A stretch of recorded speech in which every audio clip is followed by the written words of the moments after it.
네, 여러분, 오늘은 아침부터 비도 많이 내리고 또 확진자도 계속 늘어나고 있고 해서 마음이 한켠으로는 조금 약간 어려운 마음이 있습니다. 또 그래도 우리가 말씀을 읽어야겠죠? 오늘 읽을 말씀은 역대하 16장 말씀인데요.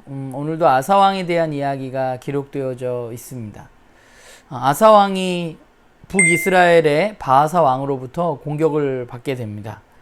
그래서 그 공격을 받았을 때 오늘 본문을 보면서 아사왕은 어떤 행동을 했는지 우리가 좀 살펴보고, 또 그렇게 행동해서 어떤 결과가 나타났는지에 대해서 우리가 먼저 좀 살펴보았으면 좋겠습니다.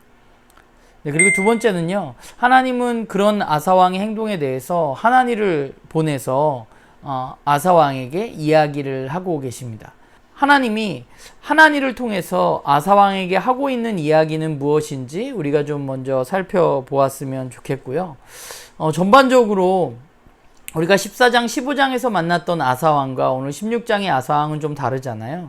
하나님을 의지했던 아사왕이 왜 하나님을 찾지 않게 되었는지에 대해서 우리가 좀 함께 묵상해보는 그런 하루가 되었으면 좋겠습니다.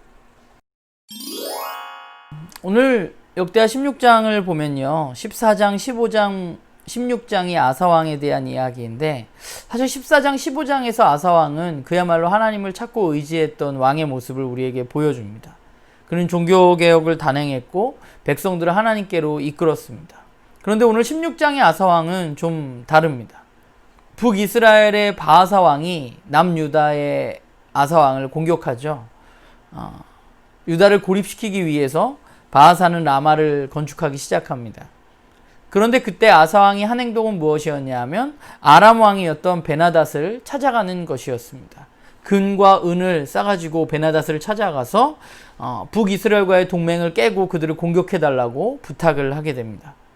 그리고 베나닷은 북이스라엘을 공격하게 되고 결과적으로 바하사는 다시 북이스라엘로 돌아가게 되는 이야기가 앞부분에 기록되어져 있습니다. 보면서 그런 생각을 했어요. 사실 정치적으로는 굉장히 성공적이었다는 생각을 하게 됩니다. 자신들을 공격하는 북이스라엘을 전쟁하지 않고 아사왕은 막아냈던 것이죠. 외교 정책을 통해서. 그런데 문제는 하나님이 이것을 기뻐하시지 않았다는 것입니다. 하나님은 선견자 하나니를 통해서 아사왕에게 이 행동이 잘못되었다고 이야기하십니다. 그러니까 하나니의 이야기는 그런 거잖아요. 왜 그렇게 구스의 100만 대군도 두려워하지 않고 하나님을 바라보았던 당신이 북이스라엘의 공격에 하나님이 아니라 사람을 의지합니까? 라고 이야기하고 있는 것이죠. 그런데 이 이야기에 아사는 화가 나서 그 이야기를 한 하나니를 감옥에 가두게 됩니다. 심지어 성경은 백성들 중에 일부를 학대하기 시작했다고 말합니다. 그는 더 이상 하나님을 찾지 않았습니다.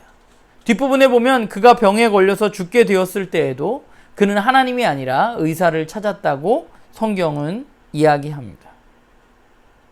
그러니까 아사는 왜 그렇게 되었을까에 대해서 고민해 보게 돼요. 하나님의 말대로 그는 정말로 100만 대군 구스의 군대가 왔을 때에도 외교적인 노력이 아니라 오직 하나님만 의지했었던 왕입니다. 그는 하나님만 바라보기 위해서 어머니 마아가를 태우의 자리에서 폐위시켰던 것이 바로 아사왕이었습니다. 그런데 16장의 아사왕은 전혀 다른 모습을 우리에게 보여주고 있습니다. 무엇이 그를 이렇게 만들었을까 생각해 보면 우선적으로는 그의 삶과 남유다에 있었던 평화와 안정이 독이 되었던 것으로 보입니다. 그는 훌륭한 왕이 가고 있었죠. 정치적으로 더 수완이 좋아지고 어떻게 해야 피해 없이 이기는 줄도 알게 되었습니다. 그래서 하나님이 아니라 그런 정책과 사람들을 의지하기 시작했습니다. 피해 없이 북이스라엘의 공격을 막아낸 자신의 업적을 그는 잘했다고 생각했을 것입니다. 그런데 그것을 치하하기보다는 승리했음에도 자신의 잘못을 지적한 하나니가 그에겐 정말로 미웠겠죠. 그래서 화가 났던 것입니다. 그리고 아파서 의사를 의지하는 것도 너무나 당연한 거잖아요. 우리가 아프면 의사를 의지하는 거 아닌가요? 그런데 역대기 기자는 우리에게 단호하게 이야기합니다. 오직 하나님만 의지하라고. 그것이 우리가 살아갈 길이라고 말합니다. 아삽은 왜 이렇게 변했을까? 또 아삽은 왜 이렇게 돌이키지 않았을까에 대한 생각을 좀 해봅니다. 실수는 할 수 있었지만 그가 하나님의 이야기에 돌이킬 수도 있지 않았을까? 그가 몸의 질병을 얻고 다시금 돌이킬 수도 있지 않았을까? 하나님을 찾을 수도 있지 않았을까? 그러나 그는 돌이키지 않았습니다. 그는 하나님을 찾지 않았습니다. 우리가 그렇잖아요. 하나님의 백성으로서 하나님을 찾아야 하고 하나님을 의지해야 한다는 것은 너무나 잘 알고 있는 사실입니다. 모두가 아는 거죠. 그런데 문제는 뭐예요? 그게 생각보다 그렇게 쉽지 않다는 겁니다. 그리고 더더군다나 처음 마음으로 끝까지 가는 것이 생각보다 쉽지 않다는 사실을 우리는 기억해야만 합니다.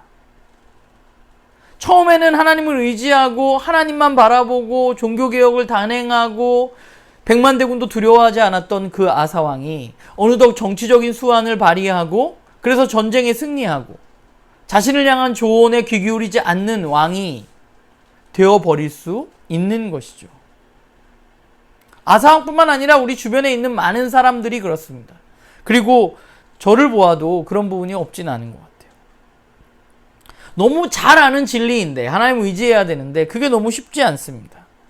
그럼 우리는 어떻게 해야 될까요? 그냥 이건 잘 안 되는 거구나 라고 넘어가면 되는 건가요?